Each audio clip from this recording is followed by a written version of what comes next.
আমাদের সাধন ভজনে বা ভক্তি জীবনে নিত্যানন্দ প্রভুর কৃপাটা অবশ্যই প্রয়োজন। কারণ নিত্যানন্দ প্রভুর কৃপা ছাড়া রাধাকৃষ্ণের যে ভজন সেটি সম্পূর্ণভাবে আমরা ভক্তি অর্জন করতে পারি না। তাই ভক্তি লাভের পূর্বে নিত্যানন্দ প্রভুর কৃপাটা প্রয়োজন। তাই শাস্ত্রে বলছে যে নিতাই পদকমল কোটিচন্দ্র সুশীতল যে ছায়ায় জগৎ জোড়ায়। নিতার পদপদ্ম কোটিচন্দ্র থেকেও সুশীতল এবং যে ছায়ায় এই জগৎ বিশ্ব জোড়ায়। হেন নিতাই বিনে ভাই রাধাকৃষ্ণ পাইতে নাই। বলছে যে পূর্বের যে নিত্যানন্দ প্রভুর কৃপা ছাড়া রাধাকৃষ্ণ পাইতে নাই। পূর্বে নিত্যানন্দ প্রভুর কৃপাটা প্রয়োজন, তারপরে রাধাকৃষ্ণকে ভক্তিমার্গের মাধ্যমে ভজন করতে হবে। তো বলছে নিতাই পদকমল কোটিচন্দ্র সুশীতল যে ছায় জগত জোড়ায়। হেন নিতাই বিনে ভাই রাধাকৃষ্ণ পাইতে নাই। দৃঢ় করি ধর নিতার পায়। সেই সম্বন্ধ নাই যার বৃথা জন্ম গেল তার। সম্বন্ধ যদি না থাকে নিত্যানন্দ প্রভুর সাথে তাহলে সে জন্ম বৃথা জন্ম গেল তার। বলছে সেই পশু বড় দুরাচার। বলছে আমাদের সঙ্গে যদি নিত্যানন্দ প্রভুর সম্পর্ক বা সম্বন্ধ নাই থাকে তাহলে সেই বড় দুরাচার বা নরাধম, সেই বড় পশু।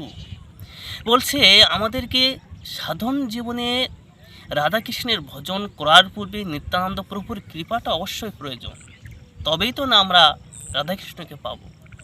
তাই বলছে চৈতন্য চরিতামৃতে যে বন্দে অনন্ত অদ্ভুত ঐশ্বর্যম শ্রী নিত্যানন্দম ঈশ্বরম যস্য ঈশ্বয়া তৎস্বরূপম অজ্ঞান ওপি নিরূপ্যতে।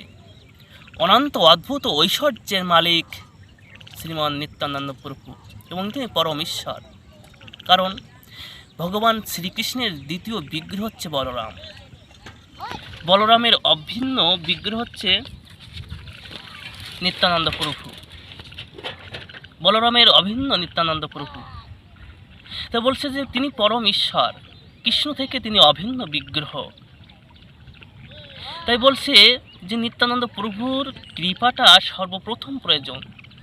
বড় বড় মহাত্মান, বড় বড় যারা ভক্তি মার্গের মধ্যে রয়েছেন, তারা নিত্যানন্দের কৃপা নিয়েই তবে তারা শ্রী রাধাকৃষ্ণের ভক্তি জীবনে তারা যেতে সম্ভবপর হয়েছে। তাই ভক্তি জগতে ভক্তিমার্গ অর্জন করার জন্য নিত্যানন্দ প্রভুর কৃপাটা প্রয়োজন। নিত্যানন্দ এমনই এক বিশাল তত্ত্ব, নিত্যানন্দ প্রভুর তত্ত্বটা আমাদের জানা আবশ্যকতা রয়েছে বৈষ্ণব জগতে। এটি অবহেলার কোনো আবশ্যকতা নাই।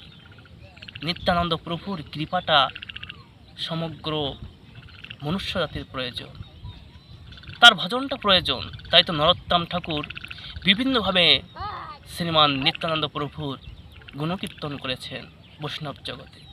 যে রাগমার্গীয় যে ভক্তি সাধন ভজন, সেই ভজন জগতে নিত্যানন্দ প্রভুর যে অনবদ্য ভূমিকা সেটি আমাদের জানা দরকার।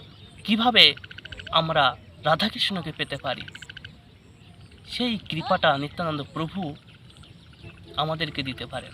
তাই তার ভূমিকা অনস্বীকার্য, তার কৃপাটা অবশ্যই প্রয়োজনীয়। তাহলে আমরা ভক্তিমার্গ জীবনে আমরা যেতে পারব, এটি আমাদেরকে জানতে হবে।